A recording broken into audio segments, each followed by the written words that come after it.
Leicester City have had an unbelievable start to the season, winning the Community Shield today, beating Manchester City with a 89th minute Kelechi Iheanacho penalty, and they have made some brilliant signings this summer, and they have done some great outgoings and departures. But guys, as you can tell, we're doing a Leicester City preview on this coming season.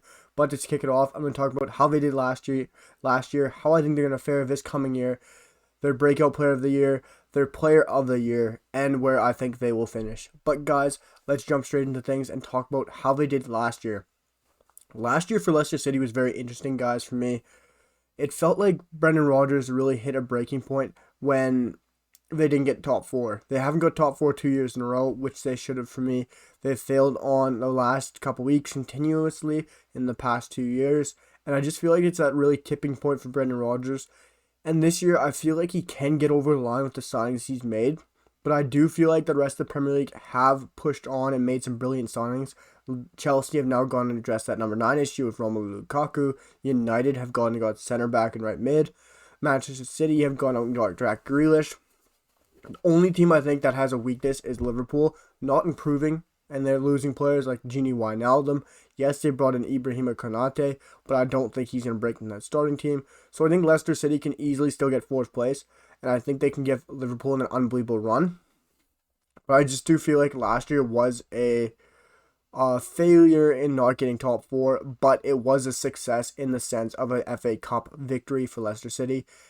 I'm obviously not a diehard Leicester fan, but just watching what Leicester's been through, the Premier League, what happened to the owner, and then FA Cup last year put me to tears. Watching that FA Cup final was unbelievable against Manchester City. You could just see the raw emotion, all the players, and it was fantastic.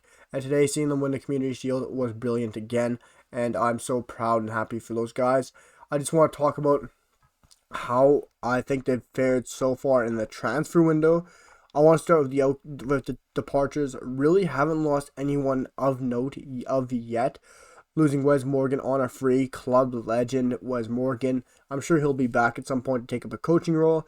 Christian Fuchs, obviously another club legend, will be leaving to, I think it's Charlotte in the MLS, the new expansion team.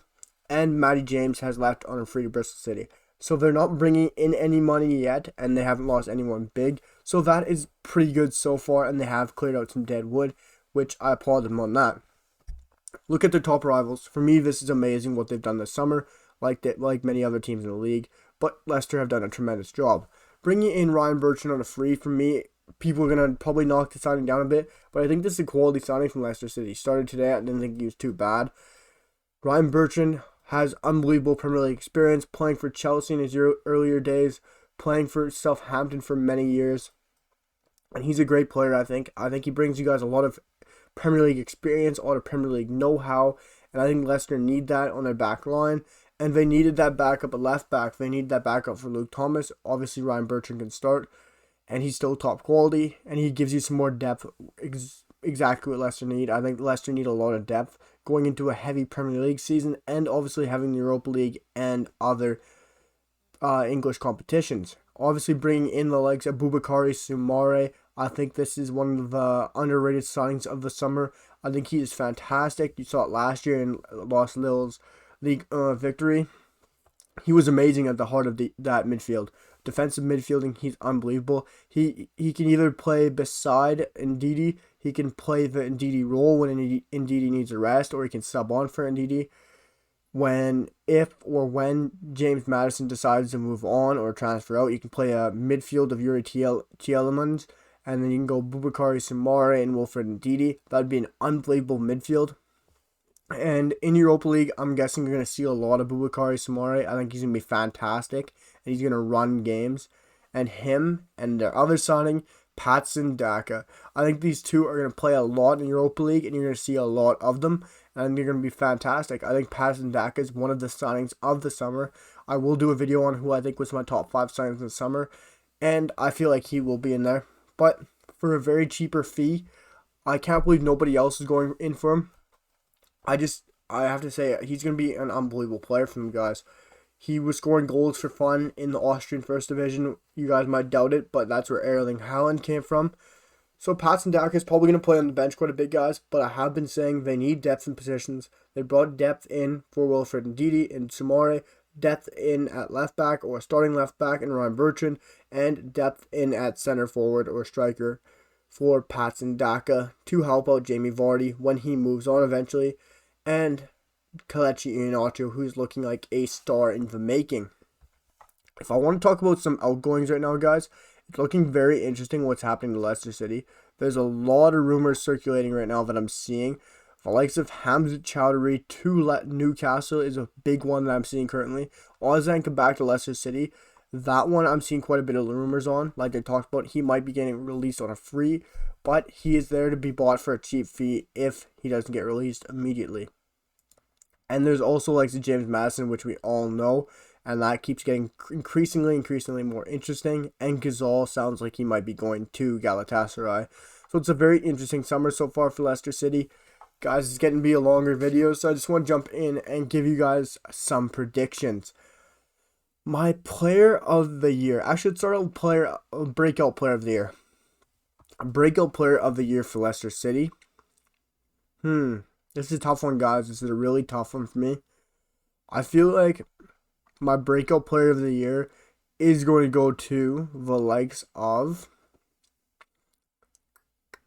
It's a tough one. I'm going to give it to Boubakary Soumaré, and I'm also going to give him my young player of the year. I'm not saying he's going to break out, per se, because I know he already broke out at Los Lille, but I feel like he's going to break out on the world stage. I feel like a lot of people in the Premier League are going to wake up and see, like, wow, they did get a steal of a deal. Top clubs might be looking at him and saying, wow, Leicester City did unbelievable business here once again, like they used to do with Conte and Mahrez. And they continue to do it. And I think Boubakary Soumaré is going to be the breakout player and young player of the year. My player of the year for Leicester City. I got it to narrow down to two players. Two players I got to narrow down to. Jamie Vardy and Yuri Tielemans. I'm going to give it to Yuri Tielemans. I feel like Jamie Vardy, the goals can be dispersed between him, Iheanacho, and Patson Daka. I feel like Jamie Vardy is still going to get a lot, but I feel like Tielemans is going to be unbelievable. I feel like he was fantastic last year. He doesn't get the praise he deserves, and he is an unbelievable player. I just want to give out my predictions for where they're going to finish because I get a longer video for you guys. Leicester City, for me, guys, are going to finish 5th in the Premier League.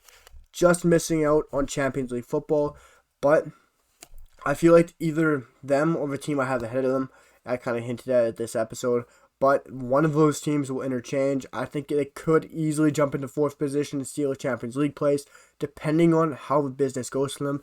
If James Maddison leaves, if other players leave, I feel like they could drop down the table too with what other teams have done. But I do have Leicester City finishing 5th in the league. I do have the likes of Boubakary Soumaré being my breakout player of the year and young player of the year. And I have Yuri Tielemans being my player of the season, and they finish in 5th place in my predictions, guys. Let me know what you guys think of my predictions and my opinions and thoughts on Leicester City and how I think they're going to fare this year. Let me know down in the comments, guys. It means the world to me. Hit the sub button, hit the like button. I hope you guys are having a fantastic day. All the positivity means the world to me, guys. Sub button means the world. Same with that like. It helps out the channel a million times, guys. I'll be back with another one very soon for you guys, and I can't wait to see you. Peace, guys.